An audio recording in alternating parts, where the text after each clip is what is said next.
Solid hemisphere, centre of mass of solid hemisphere. कि volume type का अगर distribution होगा तो किस टाइप से हम उसको हैंडल करेंगे। Centre of mass of solid hemisphere.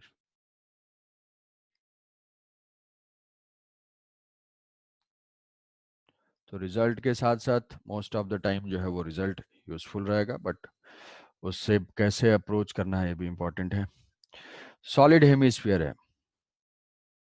Solid hemisphere एक वॉल्यूम मास डिस्ट्रीब्यूशन है। तो सॉलिड हेमिस्फीयर का सेंटर ऑफ मास हमें लोकेट करना है। हॉलो का हमने लोकेट कर लिया है, थिन शेल का लोकेट कर लिया है, वो है r/2 फ्रॉम द सेंटर।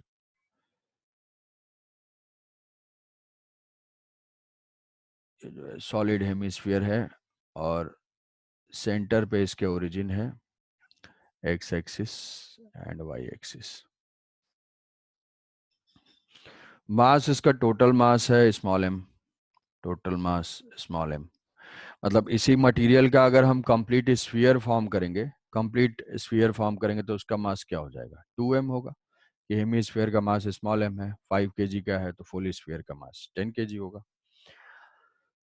अब इसको अप्रोच करने के लिए हम दो तरीके से अप्रोच कर सकते हैं, दो तरीके से इसको अप्रोच कर सकते हैं। एक क्या है कि एक अप्रोच है कि इसको डिस्क में हम डिवाइड करते हैं। सॉलिड है तो जैसे हमने हॉलो हेमिस्फीयर को, जो इस हेमिस्फेरिकल शेल था, उसको शेल्स में डिवाइड किया था कि हॉरिजॉन्टली जो है डिफरेंट डिफरेंट हाइट पे कई सारे सर्कुलर रिंग में ऐसे डिवाइड करके हमने फाइंड किया था।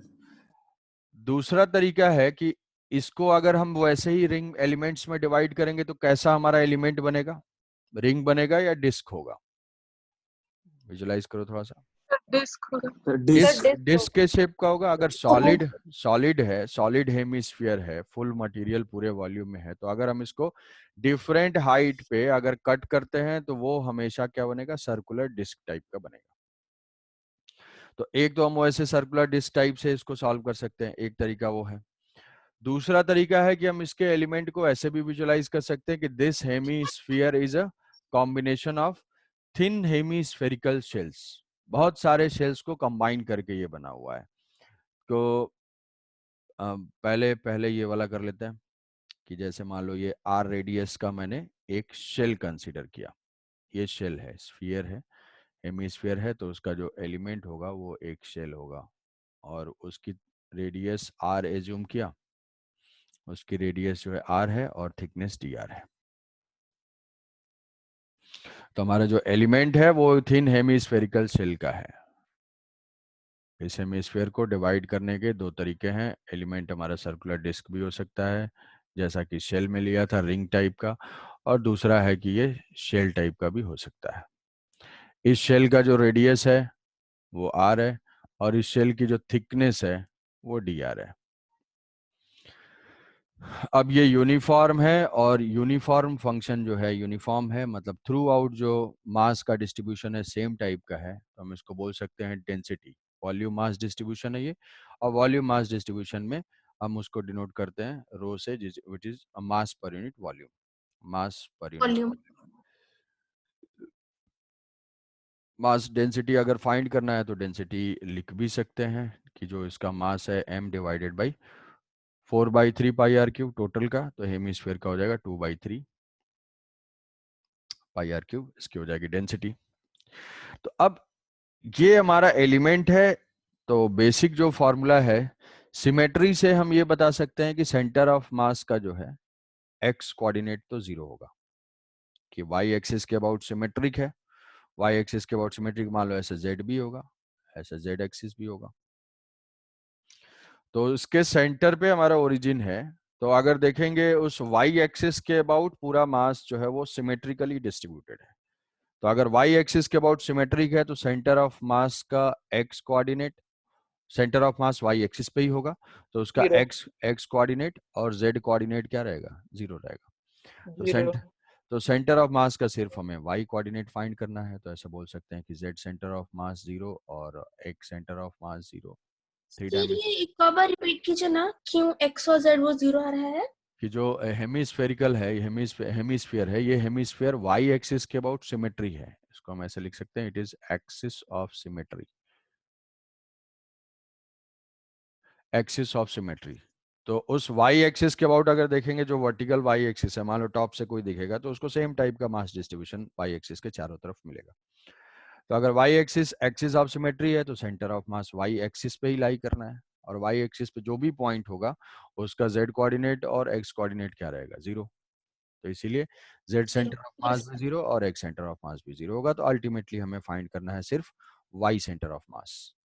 तो वाई सेंटर ऑफ मास का जो फॉर्मूला हो जाएगा वो हो जाएगा Y D M divided by integration of D M.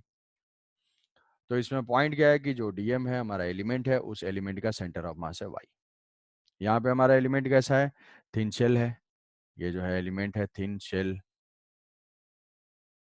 तो इस शेल का सेंटर ऑफ मास कहाँ है, इस जो एलिमेंट है उस एलिमेंट का सेंटर ऑफ मास r/2 पे, r R/2 r/2 अभी कैलकुलेट किया है कि ये जो एलिमेंट है ये डीएम हमारे फॉर्मूले में ये होता है एलिमेंट, और y होता है उस एलिमेंट का सेंटर ऑफ मास। तो यहाँ पे हमने एलिमेंट लिया है हेमी शेल। तो हेमी शेल की कोई भी रेडियस, जो भी रेडियस है और r रेडियस है, तो सेंटर ऑफ मास कहाँ लोकेटेड होगा, r/2 पे। तो r/2 पे इसका सेंटर ऑफ मास है, तो y की वैल्यू तो हो गई r/2। अब फाइंड करना है इसका डीएम। डीएम डीएम फाइंड करने के लिए, डीएम फाइंड करने के लिए वॉल्यूम के केस में हम क्या लेते हैं, रो इंटू टीवी, छोटा सा कोई। रो डीवी। तो इस एलिमेंट का वॉल्यूम फाइंड करना है, इस एलिमेंट का वॉल्यूम थिन शीट टाइप का होगा, ये थिन एक थिकनेस होगी। तो कहीं पे भी अगर मान लो वॉल्यूम फाइंड करते हो, जैसे मान लो क्यूब क्यूब का या क्यूबॉइड का ही वॉल्यूम फाइंड करना है, तो क्या होता है, length into breadth into height. मतलब ऐसा बोल सकते हैं कि एरिया इंटू हाइट।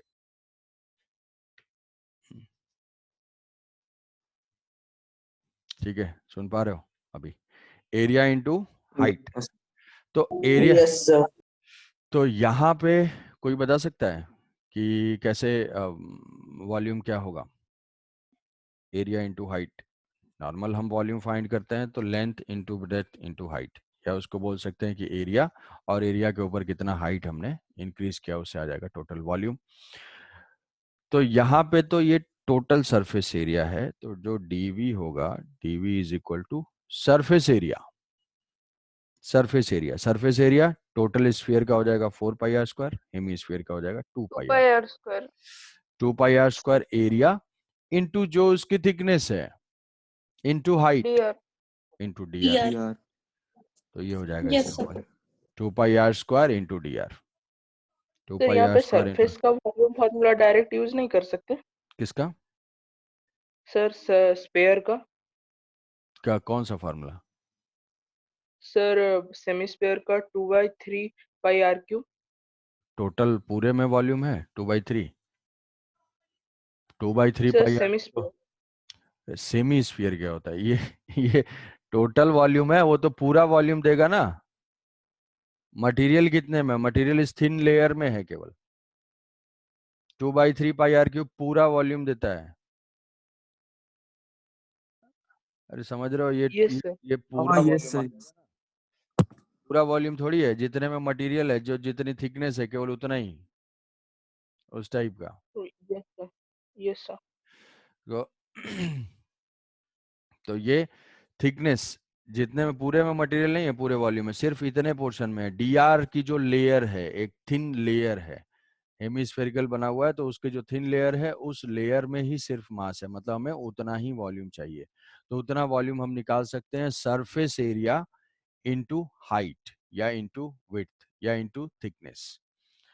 जैसे मान लो अगर तुम्हें ऐसे ऐसे फाइंड करना है, एक थिन मेटेलिक प्लेट है, एक थिन मेटेलिक प्लेट है, इस मेटेलिक प्लेट का अगर तुम वॉल्यूम फाइंड करना है तो क्या करोगे, इसका जो भी सरफेस एरिया होगा इंटू ये थिकनेस, मेटल की थिकनेस। सेम वैसे ही यहाँ पे करेंगे, कर्व्ड सरफेस है तो इसका इस हेमिस्फीयर का एरिया इंटू थिकनेस। थिकनेस हमने लिया हुआ है dr, और ये लिया हुआ है 2π, हेमिस्फीयर है तो ये हो जाएगा 2πr²। तो यहाँ से ये बात समझ में आ गई सबको, dv इंपॉर्टेंट है। Yes sir. लीनियर में dx, एंगुलर में r d थीटा, और फिर उसके बाद पाई आर डी आर, सरफेस में डी ए लेते हैं, वहाँ पे वो आया था पाई आर डी आर, और यहाँ पे जो है वॉल्यूम में आया डीवी, तो DV is equal to 2 pi r² into D R, 2 pi r² into D R. तो ये dm is equal to rho DV. अब यहाँ से dm आ जाएगा, dm is equal to rho तो कांस्टेंट है। अब रो अगर वेरिएबल भी होगा, रो वेरिएबल भी होगा तो भी ये बेसिक स्टेप चेंज नहीं होगा, हमेशा सेम रहेगा। रो का जो फंक्शन दिया होगा, रो नॉट आर दिया होगा, रो नॉट 1+r/r होगा, रो नॉट 1+r² होगा, जो भी फंक्शन होगा सबको यहाँ पे पुट कर देंगे। तो ये हो जाएगा rho into 2 pi r² D R, ये हो गया dm। और इस dm का y कहाँ पे है, dm का y है r/2। तो ये तो हमने क्वेश्चन को फॉर्मुलेट कर लिया, क्वेश्चन को फॉर्मुलेट कर यस लिया। सर। अब बाकी बचा बस उसका कैलकुलेशन।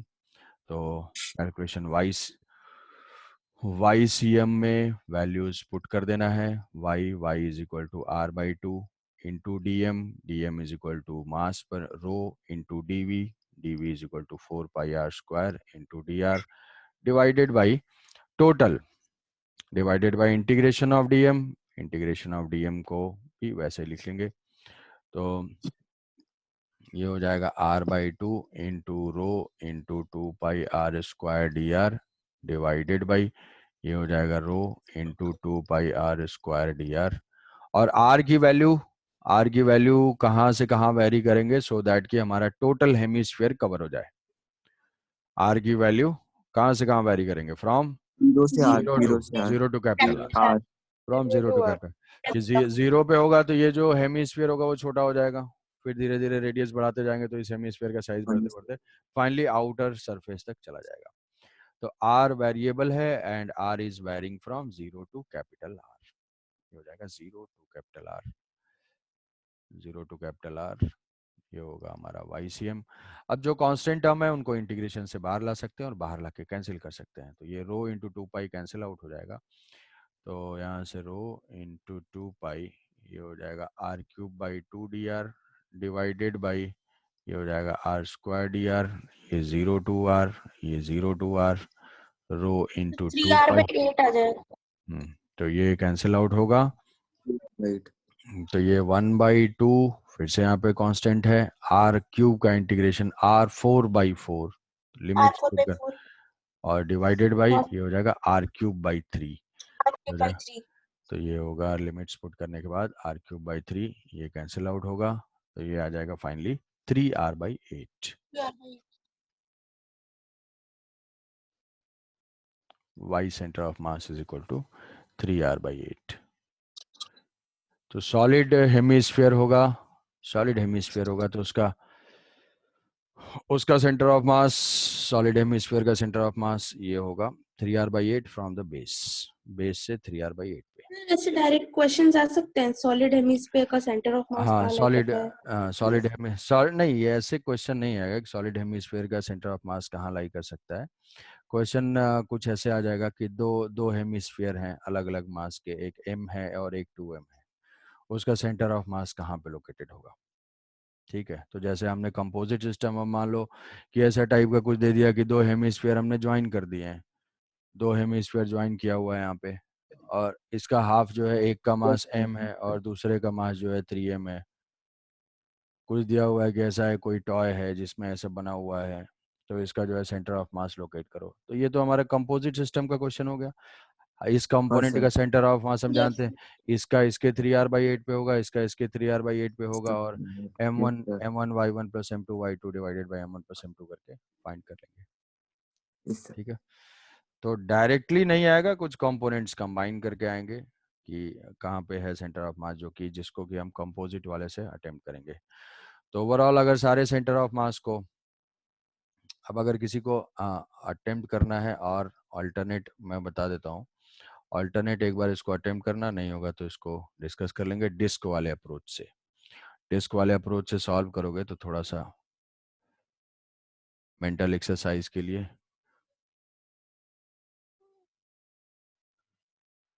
ये हमारा सॉलिड हेमिस्फीयर है, सॉलिड हेमिस्फीयर को मान लो हमने डिस्क में डिवाइड किया, डिस्क बहुत सारे डिस्क में, तो उसको क्या लेंगे कि ऐसे y पे dy थिकनेस का, एक डिस्क बनाया, dy thickness, different different height पे हम डिस्क छोटे छोटे स्लाइसेस में इसको कट करेंगे, हेमिस्फीयर को।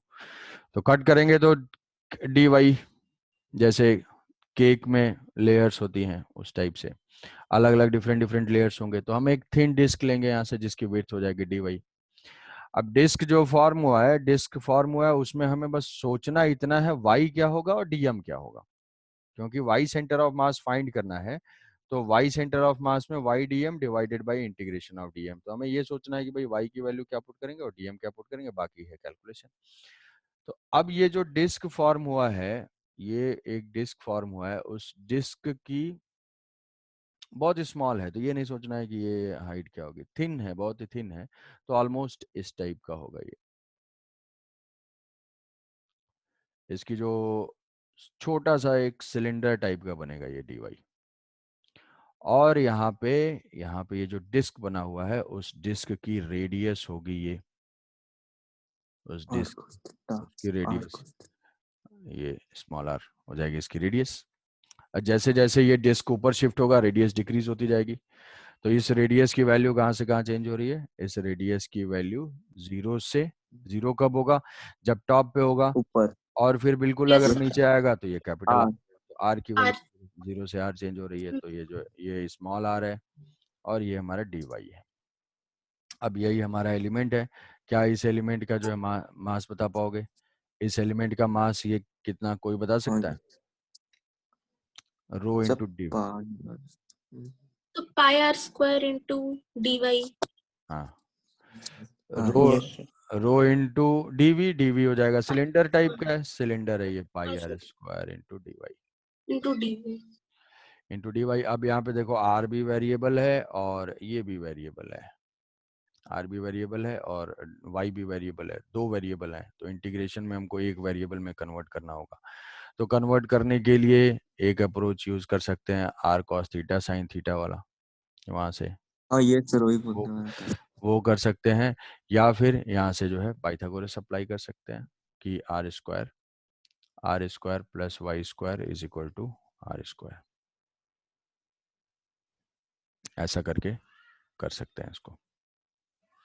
ठीक है, तो आर आर में रिलेशन है, यहाँ पे पुट करके इंटीग्रेशन ट्राई कर सकते हो, होगा तो ठीक है, नहीं होगा तो और ठीक है, एक तो जानते ही हो, नहीं होगा तो उसको डिस्कस कर लेंगे। ठीक है, दो वेरिएबल हैं, y और r, दो वेरिएबल लिया, वहां से उसको जो है ये रिलेट किया, उनको सिंगल वेरिएबल में कन्वर्ट करने के लिए dm मुझे पता चल गया। अच्छा, इसका y क्या होगा, इसका y, डिस्क का सेंटर ऑफ मास कहाँ पे होगा, सर्कुलर डिस्क का सेंटर ऑफ मास उसके सेंटर पे ही होगा, उसके सेंटर पे ही होगा। तो सेंटर पे ही अगर उसका सेंटर ऑफ मास होगा तो वाई सेंटर पे ही सेंटर ऑफ मास होगा, तो y की वैल्यू y ही रहेगी। Y yes sir y coordinate चाहिए तो इसके सेंटर पे ही है, और उसकी डिस्टेंस कहाँ से कहाँ पे है, y चाहिए तो ये y ही है, तो यहाँ पे y ही पुट कर देंगे, y पुट कर देंगे। तो y की सर जगह पर इसमें y क्यों लिया है, एक आप बता दीजिए। डिस्क का जो एलिमेंट है, एलिमेंट का सेंटर ऑफ मास कहाँ लोकेटेड होना चाहिए, एलिमेंट है हमारा सर्कुलर डिस्क, उसका सेंटर ऑफ मास तो y पे है, ये जो डिस्क है, इस एलिमेंट का सेंटर ऑफ मास, ये dm जो है उसके सेंटर ऑफ मास का कोऑर्डिनेट मुझे y लिखना है। तो जो मेरा डीएम है वो सर्कुलर डिस्क है, और सर्कुलर डिस्क का यस सेंटर ऑफ सर. मास है सेंटर पे, उसका वाई कोऑर्डिनेट जो मैंने एज्यूम किया है वाई, वही तो है। हाँ सर. ठीक है, तो Yes, यस sir. सर. ये जो है जस्ट प्रैक्टिस के लिए है, जस्ट फॉर फन। तो इसको एक बार करके देखोगे तो ये हमारे चार जो हैं वो कंप्लीट हो गए। कौन कौन से, semi circular ring, semi circular ring, semi circular ring 2r/π, semi circular disc 4r/3π, thin shell, thin hemi spherical, thin hemi spherical shell, वो क्या हो जाएगा r/2, और R/2. हेमीस्फीयर, थिन क्या हेमीस्फीयर, केवल हेमीस्फीयर, हेमिस्फीयर ऊपर जो दिया है उसमें हम लोग आर को आर ही लेंगे ना, मतलब कैपिटल आर जो है हाँ उसको कांस्टेंट लेके बाहर ले लेंगे। मतलब आपने जो इक्वेशन में R square is equal to Y square is equal to capital R square जो लिखे हैं हम्म उसमें कन्वर्ट करने के बाद वो फिर आर को हम लोग कांस्टेंट ही लेके रखेंगे ना। कैपिटल आर को कांस्टेंट रखेंगे तो हमारा एक्स्ट्रा एक आर स्क्वायर आ रहा है, आर स्क्वायर को एलिमिनेट कर देंगे वाई के टर्म्स में, वाई के टर्म्स में सारा इक्वेशन वाई के टर्म्स में हो जाएगा, सारा इक्वेशन अच्छा वाई ठीक के है। टर्म्स में होगा तो वाई को वैल्यू वेरी करेंगे from 0 to capital R. Y भी 0 टू कैपिटल आर जा रहा है और एक्स भी 0 टू कैपिटल आर जा रहा है। जब वाई आर है, यहाँ पे देखो जब वाई आर है तो ये स्मॉल आर 0 है, टॉप पे है वैसा। जब वाई 0 है तो ये कैपिटल आर है। तो हर मोमेंट पे क्या है, X square plus R square is equal to R square. तो रेडियस जो है इसका कांस्टेंट है। तो सारे इक्वेशन को वाई में कन्वर्ट करके इंटीग्रेट कर दोगे, वाई की लिमिट्स हो जाएंगी 0 टू आर। ठीक है, तो यस सर। जिसको इसको जो है ट्राई करना है सीखने के पॉइंट ऑफ व्यू से ही, अदरवाइज ये तो ठीक है। R/2 जो आलसी हैं वो आराम से इसको याद रख सकते हैं और लाइफ एंजॉय कर सकते हैं। तो नेक्स्ट है हमारा centre of mass of removed mass. तो ये लास्ट अप्रोच है। एक तो हमारा बेसिक कैलकुलेशन है, बेसिक कैलकुलेशन जैसा हमने किया, पॉइंट मासेस अलग अलग डिस्ट्रीब्यूटेड है। फिर ऐसे हमारे जो बेसिक शेप हैं, सेमी सर्कुलर क्या है, सर्कुलर आर्क क्या है, डिस्क क्या है, सेमी सर्कुलर डिस्क क्या है, तो वो सारे बेसिक कैलकुलेशंस हो गए जिससे हम सेंटर ऑफ मास फाइंड कर रहे हैं। बेसिक डेफिनेशन को यूज करते हुए सेंटर ऑफ मास फाइंड कर रहे हैं, Y D M M one X one, ये हो गई बेसिक डेफिनेशन। दूसरा हमने देखा कि कंपोजिट सिस्टम अगर मिल जाए, कि कोई सिस्टम बनता है जो कि बहुत सारे कंपोनेंट से बना हुआ है and we know the centre of mass of those components, तो उनको क्या करना है, एवरी कंपोनेंट को पॉइंट मास से रिप्लेस करके बेसिक फॉर्मूला अप्लाई कर देना है।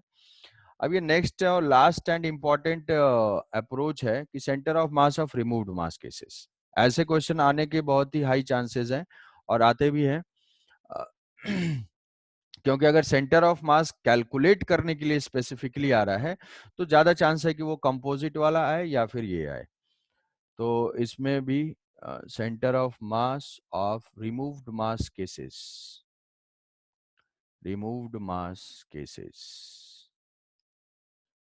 रिमूव्ड मास केसेस का मतलब क्या है, जैसे हम एक एग्जांपल लेते हैं कि कोई गिवन शेप है, जैसे यहां पे हमारा एग्जांपल है कि एक सर्कुलर डिस्क है,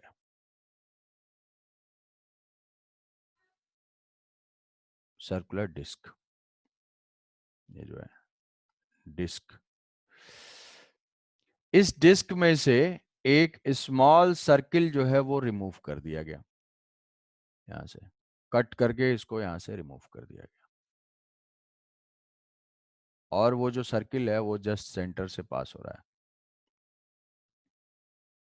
ये जस्ट सेंटर से पास हो रहा है। क्या ये बड़ा भी हो सकता है? हाँ भाई, बड़ा भी हो सकता है। ये जो रिमूवल के बाद ऐसे हो सकता है, ठीक है, मून टाइप का भी हो सकता है ऐसे। तो वो रिमूवल किसी भी टाइप का हो सकता है, अप्रोच किसी में सब में सेम रहेगा। तो और उसके बाद ये पोर्शन ऐसा बचा हुआ है, इसका सेंटर ये, इसकी रेडियस जो है आर। अब अभी इसका मास जो है, अभी इसका मास है कैपिटल एम, अभी इसका मास है कैपिटल एम, मतलब मास आफ्टर रिमूवल, इस जो भी बना हुआ है इस शेप का मास है कैपिटल एम। ट्रिक जो है यही पे है, ये गलत हो सकता है कि क्वेश्चन में कुछ अलग दे देगा कि बिफोर रिमूवल मास जो है कैपिटल एम था, तो हम अगर रिमूव करेंगे तो मास कुछ डिक्रीज हो जाएगा। मान लो कंप्लीट डिस्क का मास 10 केजी होगा तो रिमूव करने के बाद 8 केजी बचा हुआ रहेगा। अभी इस क्वेश्चन में क्या गिवन है कि भाई ये सब कुछ रिमूव करने के बाद ये जो डिस्क है उसका मास कैपिटल एम है आफ्टर रिमूवल, आफ्टर रिमूवल मतलब बिफोर, बिफोर रिमूवल क्या होगा, उसका मास ज्यादा होगा। तो हमें इसका जो है इसका सेंटर ऑफ मास फाइंड करना है। तो इसका सेंटर ऑफ मास फाइंड करने के लिए ध्यान से सुनोगे, इस केस को हम कंसीडर करते हैं ओवरलैपिंग ऑफ टू मासेस और सुपरपोजिशन ऑफ टू मासेस, कि this system is made up of, कि इसको हम ऐसे देखेंगे कि this system is equivalent to, हम विजुअलाइज करेंगे ये हमारा जो है ये एक्स एक्सिस है और ओरिजिन जो है इसके सेंटर पे है, ये जो है वाई एक्सिस है। इसको हम विजुअलाइज करेंगे, जो भी रिमूवल होगा ये रिमूवल हम फिल कर देंगे कंप्लीट, कि जिस टाइप के मटेरियल से पूरा डिस्क बना हुआ है उसी टाइप के मटेरियल से हम इस कैविटी को या इस गैप को फिल कर देंगे। फिल करके हम इसको कंप्लीट डिस्क बना देंगे, कि अभी ये जो है कंप्लीट डिस्क बन गया, कंप्लीट डिस्क बना दिया। और प्लस जो रिमूव्ड पोर्शन है वो इतना पोर्शन जो है रिमूव्ड है जिससे हमने फिल किया हुआ है। छोटा स्फीयर ऑफ रेडियस r/2, इसका सेंटर यहाँ पे है तो इसकी रेडियस हो जाएगी r/2 डायमीटर है। तो अब इसको मास हम मान लेंगे कि ये m1 मास का है, और इस जो रिमूव्ड पोर्शन है उसको हम प्रॉब्लम को सॉल्व करने के लिए नेगेटिव मास मान लेंगे। क्या नेगेटिव मास की कोई चीज होती है? नहीं होता है, नेगेटिव मास नहीं होता है, मास पॉजिटिव ही होता है। बट हम ऐसा मानेंगे कि ये एक नेगेटिव मास है प्रॉब्लम को सॉल्व करने के लिए। नेगेटिव मास है मतलब क्या हुआ कि जब हम इन दोनों को सुपर इम्पोज करेंगे, इसके ऊपर ऐड करेंगे, तो हमारी ओरिजिनल वाली सिचुएशन मिल जाएगी। जितना पॉजिटिव मास है उतना नेगेटिव मास वहां पे गैप क्रिएट कर देगा और हमें ओरिजिनल सिस्टम मिल जाएगा। तो यहाँ पे बस हमें क्या करना है कि जो रिमूव्ड पोर्शन है, जो गैप है, कैविटी को फिल करना है, और जो जो जिसको फिल किया है उतना इक्विवेलेंट हमें क्या लेना है? नेगेटिव मास लेना है। ये अब हो गया, अब इसको नेगेटिव मास की तरह से ट्रीट करना है। तो हमारा इक्वेशन क्या हो जाएगा कि m1 माइनस m2 क्या हो जाएगा? ओरिजिनल मास हो जाएगा। ये तो इक्वेशन है, m1 minus m2 is equal to m, subtract कर रहे हैं यहाँ से तो ये मिल गया। ये अब नेगेटिव क्यों ले, एक बार फिर से बोल दीजिए। नेगेटिव मास जो है इसको कि क्वेश्चन को सॉल्व करने के लिए कि इसको जो है नेगेटिव मास यूज कर लिया, नेगेटिव मास मान लिया। नेगेटिव मास क्या है कि जब नेगेटिव मास हम ऐड करेंगे वहां पे, तो जितना ये माइनस m2 है जब वहां पे प्लेस करेंगे तो वो माइनस m2 प्लस m2 इतना ही यहाँ पे जो कैविटी है वो कैविटी क्रिएट कर देगा।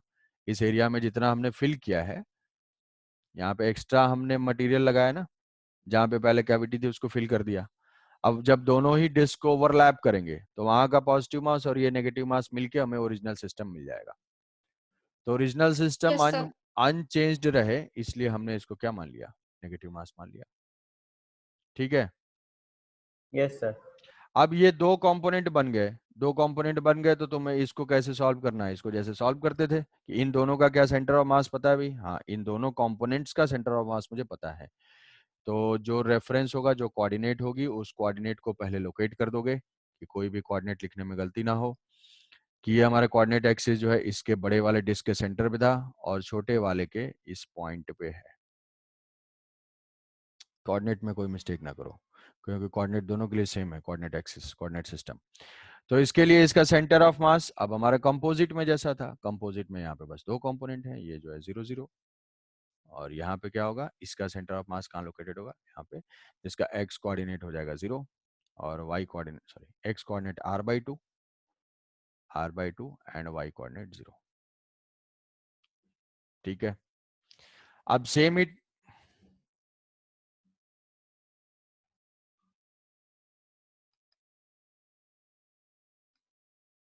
सुन पा रहे हो?